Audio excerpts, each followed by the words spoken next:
Raphaël Dintre, directeur des finances de la ville de Grenoble. Je vais témoigner sur un regard parmi tant d'autres de la mise en place d'un plan de sauvegarde des services publics locaux au sein de la ville de Grenoble. Et notamment, je me questionnais sur ce que ça avait impliqué en termes de pratiques managériales, ce que ça avait fait évoluer ou pas. Alors, difficile de dire ce qu'il y a au plan de sauvegarde ou ce qu'il y a au collectif des encadrants, ou ce qu'il y a à la direction générale ou ce qu'il y a aux élus. Le fait est que ce plan de sauvegarde, en tout cas, nous a obligés, nous, direction ressources, RH, finances, contrôle de gestion, évaluation des politiques publiques, à nous rapprocher dans la construction d'un certain nombre d'outils, dans l'animation d'un certain nombre de dispositifs de suivi mis en place de ce plan de sauvegarde des services publics locaux.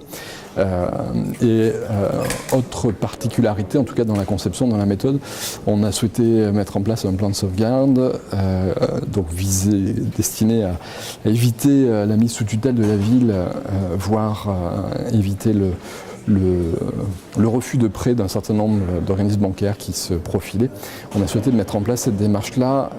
entre élus et directeurs de façon collective et de le mener de façon le plus collective possible du début à la fin. Ce qui a été aussi une des données, une des difficultés, une des complexités de cet enjeu, mais qui nous a permis d'innover, de tenter des choses, de changer, décloisonner un petit peu nos modes de fonctionnement.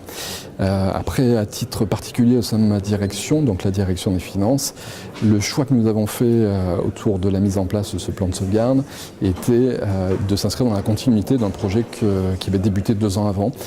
qui travaillait sur nos processus, qui venait interroger nos rôles, nos missions, nos responsabilités, les degrés d'autonomie des différents acteurs de notre direction. Et dans ces degrés d'autonomie, comment on peut avoir un processus plus fluide, des procédures plus simples pour nous permettre d'avoir un meilleur travail. Alors au final, ce plan de sauvegarde pour nous, c'était quand même un engagement de suppression de postes. Donc c'est quand même une contrainte, mais on a essayé de la transformer en quelque chose de positif, en disant on a tout à gagner à arriver à mieux travailler ensemble.